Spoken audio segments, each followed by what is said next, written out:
जब पंडित जी ने मुझसे कहा कि दुल्हन की मांग में सिंदूर भरो, तो मेरे हाथ कांप कर रह गए थे। मैंने सहमी हुई नजरों से अपने पापा की तरफ देखा था, जो कहर भरी नजरों से मुझे ही घूर रहे थे। मेरा दिल जोर जोर से धक धक कर रहा था। मेरी उम्र उस समय सिर्फ 15 साल की थी, लेकिन मेरी शादी 28 साल की औरत के साथ की जा रही थी। हमारे खानदान का रिवाज था कि हमारे यहाँ बट्टे सट्टे की शादी की जाती थी।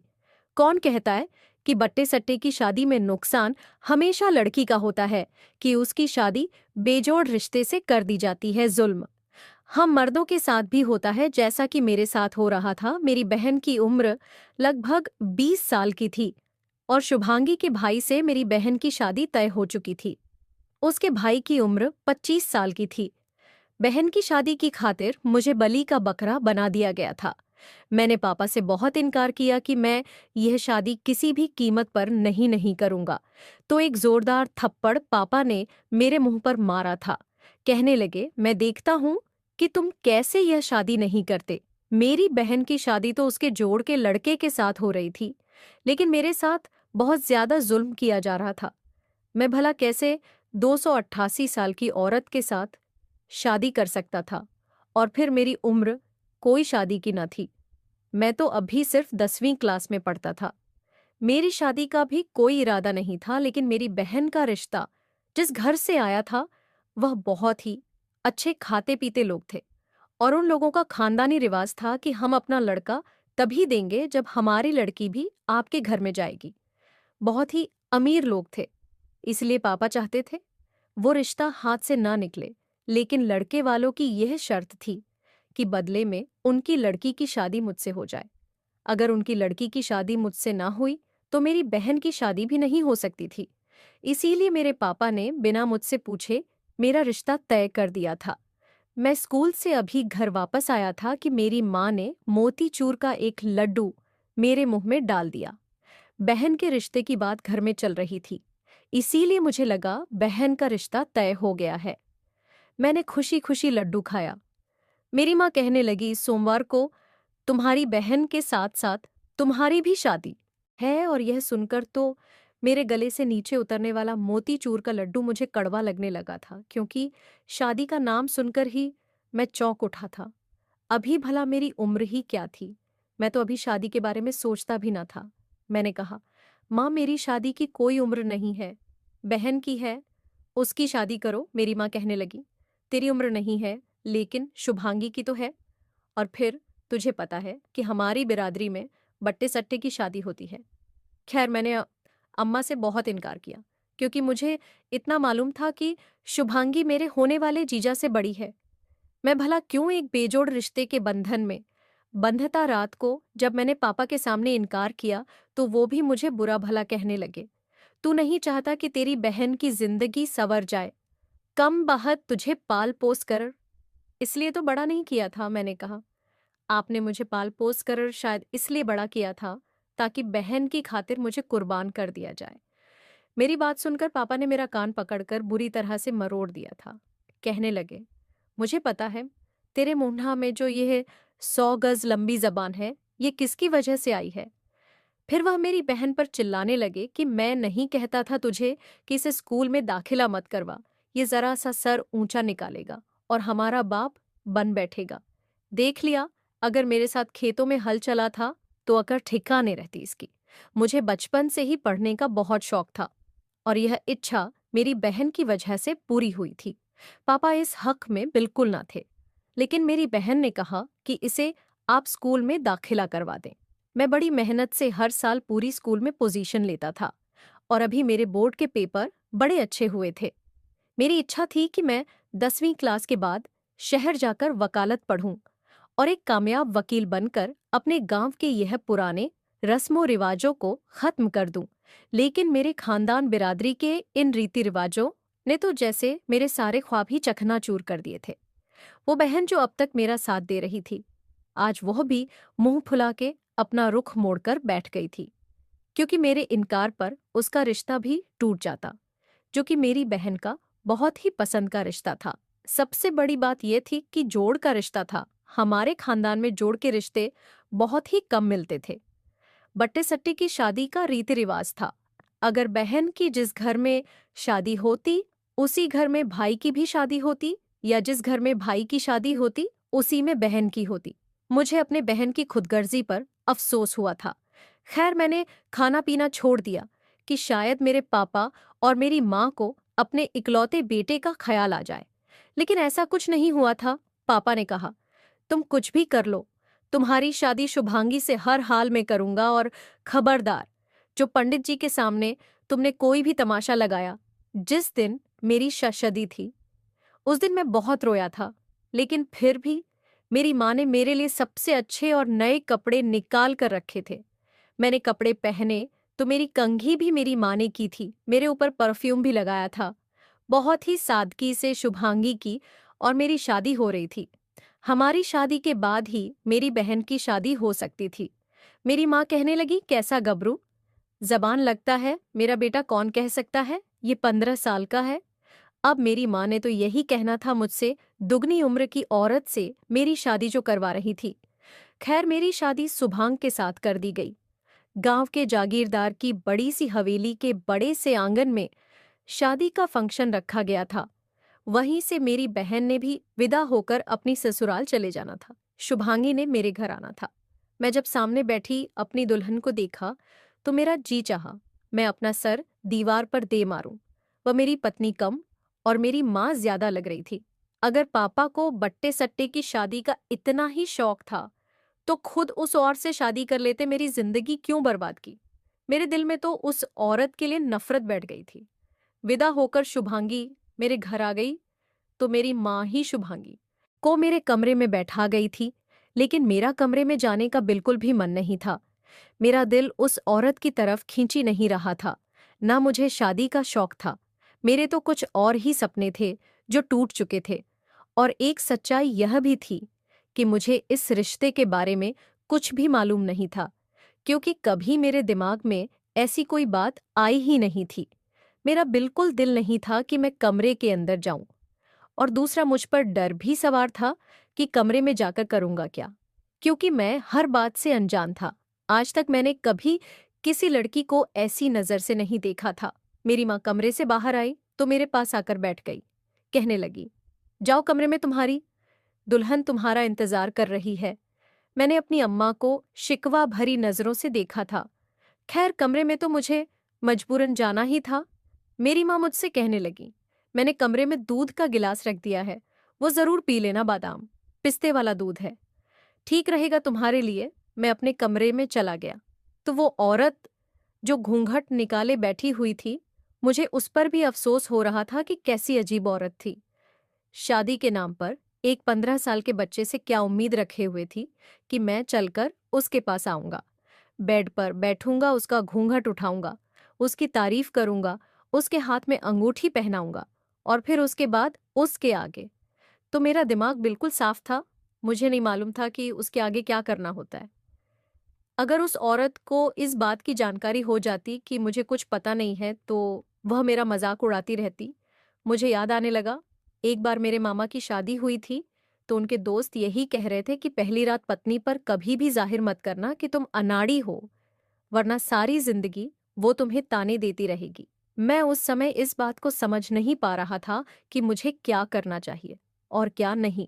मैंने कमरे का दरवाजा बंद किया और उसके पास आकर बैठ गया। घूंघट उठाने का मेरा कोई इरादा न था, क्योंकि मैं उसकी शक्ल पहले ही देख चुका था। मैंने कहा, बात सुनो, मेरी मुझसे कोई भी उम्मीद मत रखना।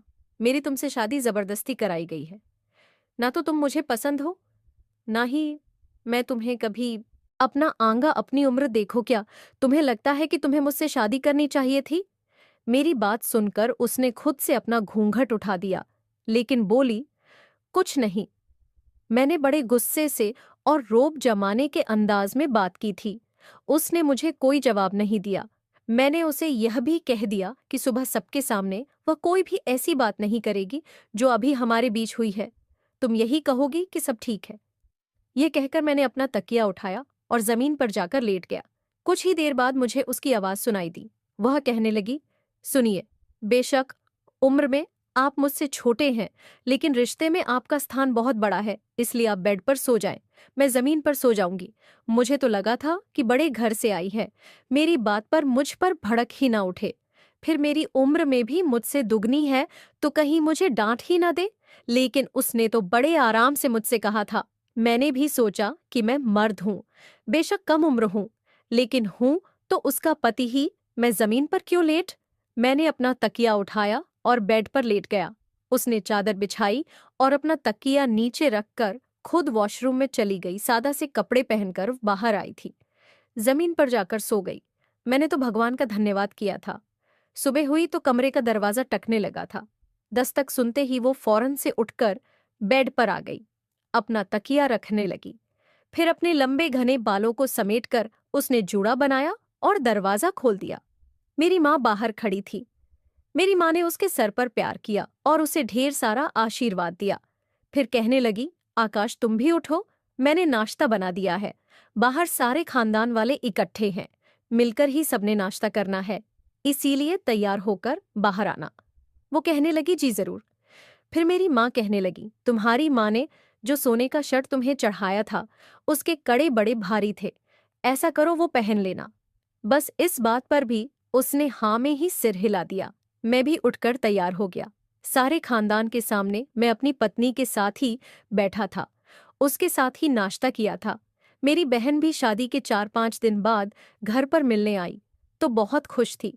उसका घर भी बस गया था और मेरी जिंदगी में भी सुकून आ गया था। शुभांगी ने बहुत जल्दी ही घर की सारी जिम्मेदारियां संभाली थीं। मेरा भी सारा काम वो अपने हाथों से करती थी और मुझे कुछ कहती भी न थी। मैंने सोचा, मैं तो यूं ही इतना डर रहा था, शायद यह तो मेरे रोब में आ गई है। मैंने 10वीं क्लास पास की तो मेरा इवन ग्रेड बना था। मैं बहुत खुश था। खुश तो मेरे माँ बाप भी बहुत थे, शुभांगी भी खुश थी। लेकिन जब मैंने पापा से कहा मुझे वकालत पढ़नी है और मैं शहर में जाकर कॉलेज में दाखिला लूंगा और वहीं हॉस्टल में रहा करूंगा, तो पापा ने साफ मना कर दिया। कहने लगे, बस 10 क्लासें पढ़नी बहुत है, कल से खेतों में आकर मेरा हाथ बटाओगे है। आज पत्नी है, कल बच्चे भी होंगे, तू वहां पढ़ाई करेगा तो क्या यहाँ तेरे बीवी बच्चों को मैं पालूंगा? मैं उस समय तो खामोशी से कमरे में चला गया। मैं जानता था कि शुभांगी बड़े घर से आई है, इसीलिए माँ उसके सामने कुछ दबती थी। फिर मेरी बहन उसके घर में बहुत खुश थी, इसलिए मेरी माँ की कोशिश होती कि शुभांगी की कोई बात टाली ना जाए, ताकि मेरी बहन अपने घर में खुश रहे। इसीलिए जब शुभांगी रात को मेरे कमरे में आई और जमीन पर अपना बिस्तर बिछाने लगी, तो मैंने कहा, देखो मेरी बात सुनो, पापा तुम्हारी बात नहीं टालेंगे और ना ही मेरी माँ तुम्हारी बात पर इनकार कर सकती हैं। तुम लोगों को कहो कि मुझे कॉलेज में पढ़ने की अनुमति दे दें। वो कहने लगी, ठीक है, आप निश्चिंत रहे, मैं पापा जी और माँ जी को मना लूंगी। यह सुनकर मैं बड़ा खुश हुआ और फिर वही हुआ। मैं नहीं जानता कब और कैसे, लेकिन शुभांगी ने मम्मी पापा को इस बात पर राजी कर लिया कि मैं शहर जाकर अपनी पढ़ाई पूरी करूं। मैं शहर आ गया और कॉलेज में एडमिशन ले लिया और हॉस्टल में रहने लगा। अब तो मैं महीने के बाद ही एक दिन के लिए गांव जाता था और फिर दोबारा शहर आ जाता। समय यूं ही गुजरने लगा। मैंने वकालत की डिग्री भी हासिल कर ली। हालांकि मैं नया नया वकालत के काम में आया था, लेकिन मैं अपने केस पर इतनी मेहनत करता कि जीत को अपना मुकद्दर बना लेता था। इसलिए बहुत जल्दी ही मैंने शोहरत हासिल कर ली थी। जैसे जैसे मैं मशहूर होने लगा था, सब लोग मेरे गुण गाने लगे थे। मैंने अपनी फीस भी बढ़ा ली थी। अब तो मैं लाखों में खेलता था और मैं लोगों का जो केस लेता उसे डंके की चोट पर जीत कर दिखाता था। मैंने शहर में एक बड़ा सा घर ले लिया क्योंकि मेरे काम शहर में ही थे। मेरी शादी को 7 साल गुजर चुके थे, लेकिन इन 7 सालों में मैंने कभी अपनी पत्नी को छुआ भी नहीं था। मैं जब भी शुभांगी के साथ कमरे में होता, उससे अलग ही सोता था। हालांकि मुझे शुभांगी की आंखों में कुछ ऐसा दिखाई देता जो मैं देखकर भी अनदेखा कर देता था। हालांकि जब उसकी मुझसे शादी हुई थी, वो 28 साल की थी, जवान थी। उसे बुढ़ा नहीं कह सकते थे। उसके भी कुछ जज्बात, कुछ अरमान थे, लेकिन उसकी आधी जबानी शादी के इंतजार में गुजर गई थी और आधी जबानी अब मेरे इंतजार में गुजर रही थी। यूं ही बेरंग सी इस बार जब मैं गांव गया तो मेरी माँ कहने लगी, बहुत कर ली तूने पढ़ाई, अब तू वकील भी बन गया है और अब मुझे पोते की शक्ल भी दिखा दे। मैंने कोई जवाब नहीं दिया क्योंकि अभी मेरे दिल में अपनी पत्नी के लिए कोई भी जज्बात नहीं थे। मैंने बस इतना कहा कि यह सब भगवान के हाथ में है। मेरी माँ कहने लगी, मुझे नहीं लगता कि इस औरत से तुम्हें औलाद होगी, तुम्हारी बहन की शादी भी इसी के साथ हुई थी। खैर, से 3 बच्चे हैं उसके और यह कलमुही बांझ लगती है। मुझे तू ऐसा कर, शहर जाकर कोई दूसरी शादी कर ले, लेकिन इसे भी अपने साथ ले जा। इसे तू अपने रोब में रखना ताकि यह तेरी शादी का ढिनौज बसा रहे। दूसरी शादी कर और अपना बारिश पैदा कर। यह सुनकर मुझे अपनी माँ की बात ठीक लगी। मैं भला क्यों उस बूढ़ी औरत के साथ अपनी उम्र गंवाता, लेकिन उसे अपने साथ रखना भी मेरी मजबूरी थी क्योंकि मेरी बहन उसके भाई के साथ ऐश भरी जिंदगी गुजार रही थी। इसीलिए मैं उसे अपने साथ शहर ले गया। शुभांगी जब मेरे साथ शहर आई तो बहुत खुश थी। कहने लगी, सुनिए, मैंने समंदर के बारे में बहुत सुना है, क्या आप मुझे समंदर दिखाएंगे? मैंने कहा कि मैं यहाँ पर तुम्हें सैरो तफरी करने के लिए नहीं लाया हूँ, बल्कि अपने कामकाज के लिए लाया हूँ। मेरी बात सुनकर उसका मुस्कुराता हुआ चेहरा बुझ गया था, लेकिन मुझे कहाँ परवाह थी। लेकिन उसने मेरे घर को शीश महल बनाकर रख दिया था। हर चीज को बड़े करीने से रखती थी घर। हर वक्त साफ सुथरा रहता था, खाना बहुत ही मजे का बनाती थी। अभी 4-5 महीने ही गुजरे थे कि कोर्ट का एक वकील भी मेरी शोहरत से इम्प्रेस हो गया और अपनी बेटी के लिए मेरा रिश्ता उसने खुद मांगा। उसकी बेटी भी अपने बाप के साथ मेरे ऑफिस में आई थी। वह मुझसे कहने लगा, देखो अब हम इस दौर में नहीं रहते कि तुम अपने माँ बाप को मेरे घर भेजो और मेरी बेटी का रिश्ता मांगो।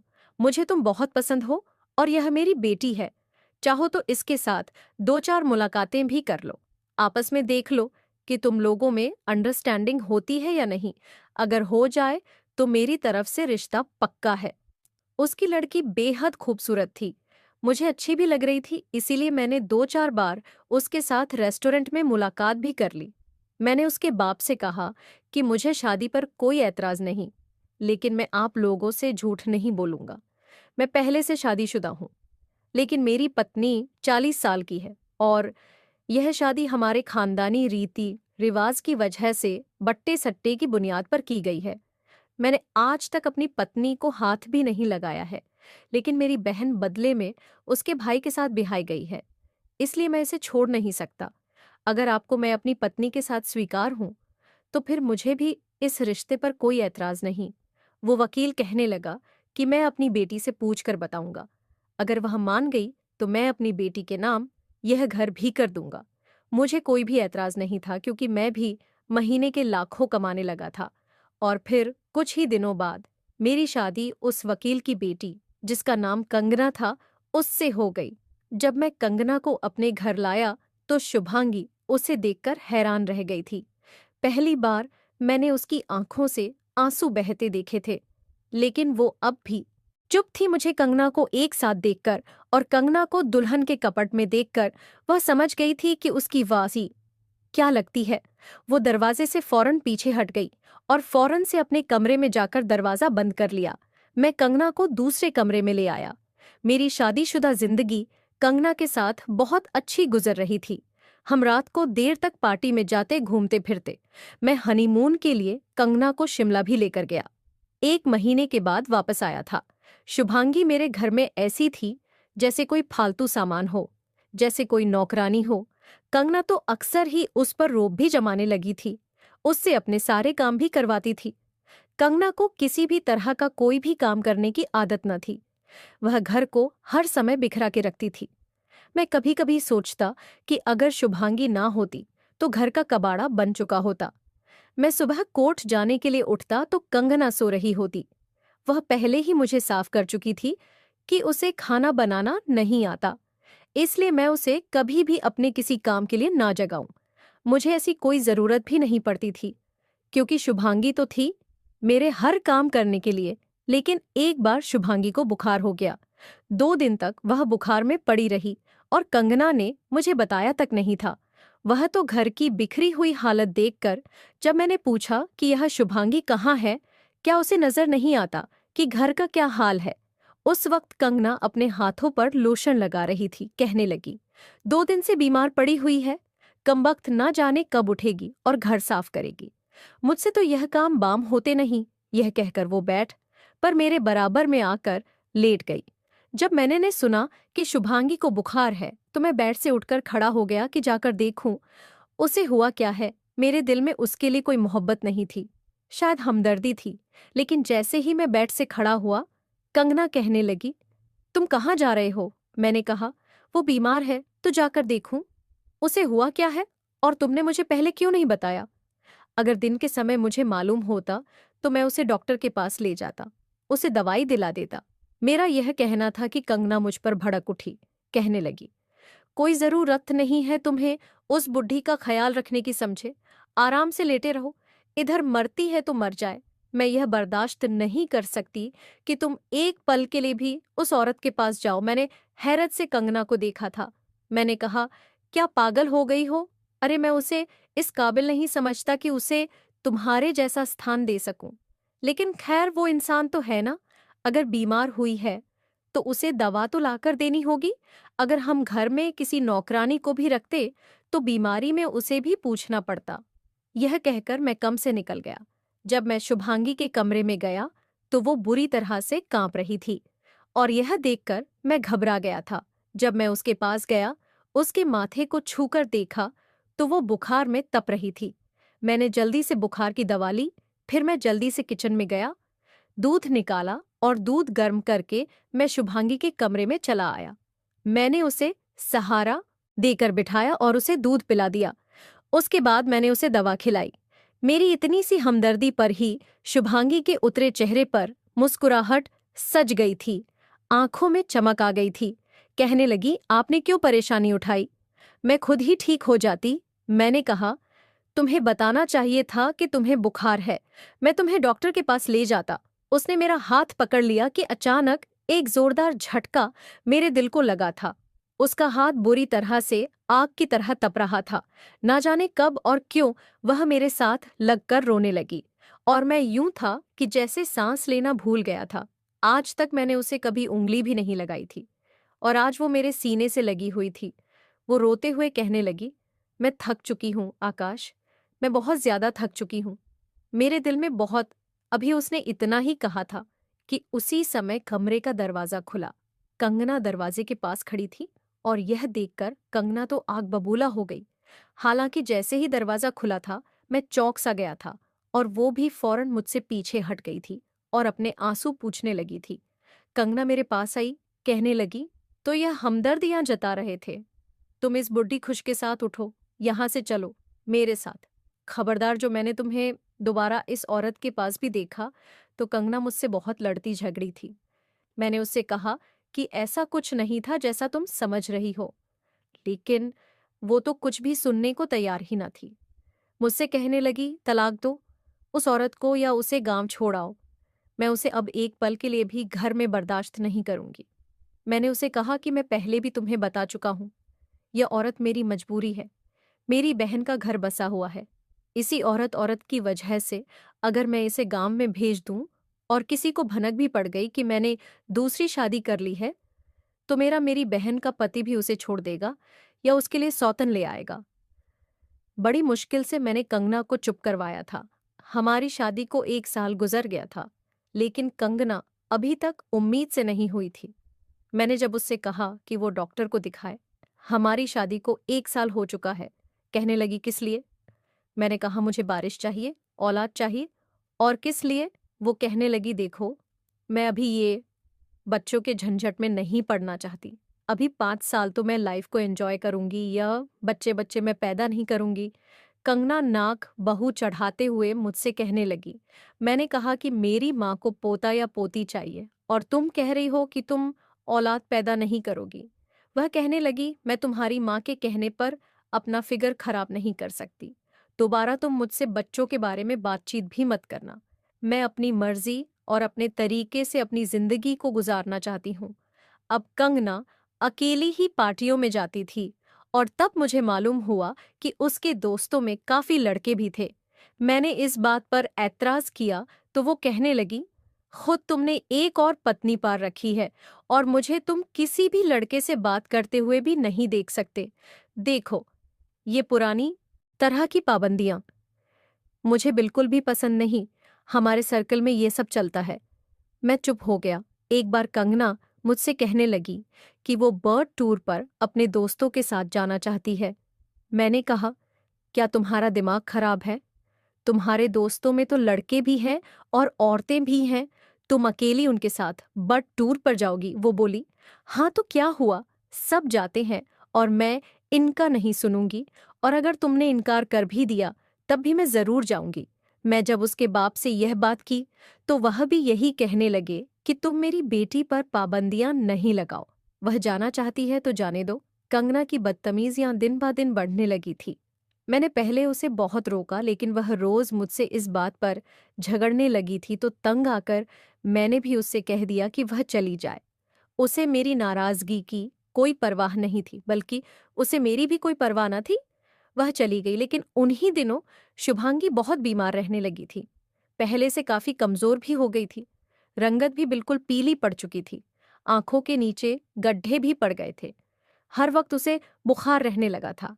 मैं जब उससे कहता कि चलो तुम्हें डॉक्टर को दिखा दूं तो वो मना कर देती। बुखार होने के बावजूद वो मेरे सारे काम करती थी। एक बार मैं अपना एक केस रात के समय स्टडी कर रहा था। जब मुझे सिसकियों की आवाज आने लगी, मैं अपने स्टडी रूम से बाहर आया। शुभांगी के कमरे से मुझे सिसकियों की आवाजें आ रही थीं। जब मैंने कमरे का दरवाजा खोला तो वो अपने बेड पर बैठी रो रही थी। उसने अपना सर घुटनों में दे रखा था, लगातार रो जा रही थी और खुद से ही कुछ बातें कर रही थी। मैंने ध्यान से सुना। वो कह रही थी, मेरा क्या दोष था? मेरी शादी जबरदस्ती आकाश के साथ करा दी गई। मुझे भी तो यह इन पुरानी रीति रिवाज के भेंट चढ़ा दिया गया। मेरी शादी की उम्र इसलिए निकल रही थी क्योंकि मेरे जोड़ का कोई रिश्ता नहीं था। जहां मेरे भाई का रिश्ता तय होता वहां मेरे लिए कोई लड़का नहीं होता, और जहां मेरा रिश्ता तय होता वहां मेरे भाई के लिए लड़की ना होती। और इसीलिए मेरी उम्र निकलती जा रही थी और भाई को जो लड़की पसंद आई उसका भाई 15 साल का था। और यह सुनकर मेरा दिल भी टूट गया था। मैं भी चाहती थी कि मेरा हमसफर मुझसे बड़ा हो, जिसके साथ मैं जिंदगी का सफर गुजारती। लेकिन वो क्या मेरे जज्बात को समझ सकता था? वह तो खुद 15 साल का था। भाई का घर बसाने की खातिर मैंने भी कुर्बानी दे दी ताकि मेरे भाई का घर बस जाए। मेरी तो शादी की उम्र निकलती जा रही थी, 28 साल की हो चुकी थी। मैं नहीं चाहती थी मेरे चक्कर में मेरा भाई भी सारी उम्र कुंवारा बैठा रह जाए। मेरी सास दिन भर मुझसे घर के सारे काम करवाती, लेकिन शाम को मर्दों के सामने यूं जाहिर करती जैसे कि मेरा बड़ा ख्याल रखती है। मेरे पास कोई भी ऐसा न था जो मेरे दुख सुख का साथी होता, दोस्त होता, जिससे मैं दिल की बात करती, जो मेरा हमसफर होता। मेरा पति तो मेरे पास बैठना भी पसंद नहीं करता था। जब उसकी शादी की उम्र हुई तो उसे उसकी उम्र की लड़की भी मिल गई, जिसके साथ वह अपनी जिंदगी गुजार रहा है। हे भगवान, तूने मुझे पैदा ही क्यों किया? क्या तूने मेरा कोई साथी नहीं बनाया था? और फिर बनाया था तो इतना कम उम्र कि मैं जिससे दिल की बात भी ना कर सकती थी। मुझे आकाश से कोई शिकायत नहीं है, लेकिन इन रस्मों रिवाजों से जरूर है जिसने मेरी जिंदगी बर्बाद करके रख दी। मेरा क्या कसूर है उम्र के जिस हिस्से में मैं पहुंच चुकी हूं? मुझे एक साथी की जरूरत है जिसके कंधे पर सर रखकर मैं अपना हर गम बुला सकूं। और शुभांगी की बातें सुनकर तो मेरा दिल धड़कना ही भूल गया था। मैंने तो कभी सोचा ही नहीं था कि अगर जुल्म मेरे साथ हुआ था तो जुल्म तो उसके साथ भी हुआ था। आखिर उसके दिल में भी यह इच्छा होगी कि उसका पति उसका हम उम्र होता या उससे कुछ ही साल बड़ा होता, जो उसे मोहब्बत करता, उसे औलाद देता, उसके साथ मोहब्बत और हमदर्दी वाला व्यवहार रखता। मैंने तो उसे कुछ भी नहीं दिया था, मगर बदले में उसने मेरे घर वालों को संभाला। जरूर था मैं उसके पास आ गया। मुझे देखकर वह घबरा गई थी, कहने लगी, आप। और यहाँ उसने जल्दी से अपने आंसू साफ किए और सिमटकर बैठ गई। मुझसे पूछने लगी, कुछ चाहिए था आपको? मैंने उसका हाथ थामा और उसके पास बैठ गया। मैंने कहा, तुम्हें तो बहुत तेज बुखार है। मैंने उसको अचानक ही अपने साथ लगा लिया। मैंने कहा कि मैंने तुम्हारे साथ बहुत बड़ी ज्यादती कर दी। ये सुनकर वह रोने लगी, कहने लगी, आकाश, मुझे अपनी जिंदगी से बस कुछ दिन दे दो, मेरे पास ज्यादा समय नहीं है।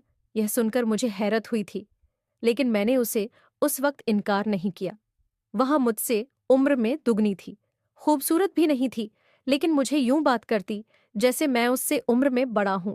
मैंने आज तक उसकी जबान से अपने लिए तुम का शब्द भी नहीं सुना था। और उससे उलट कंगना थी, जो मुझसे उम्र में 5 साल छोटी थी, लेकिन मुझसे हर वक्त लड़ती झगड़ी रहती थी और तुम करके बात करती थी। उसकी नज़र में मेरे लिए कोई सम्मान ही नहीं था।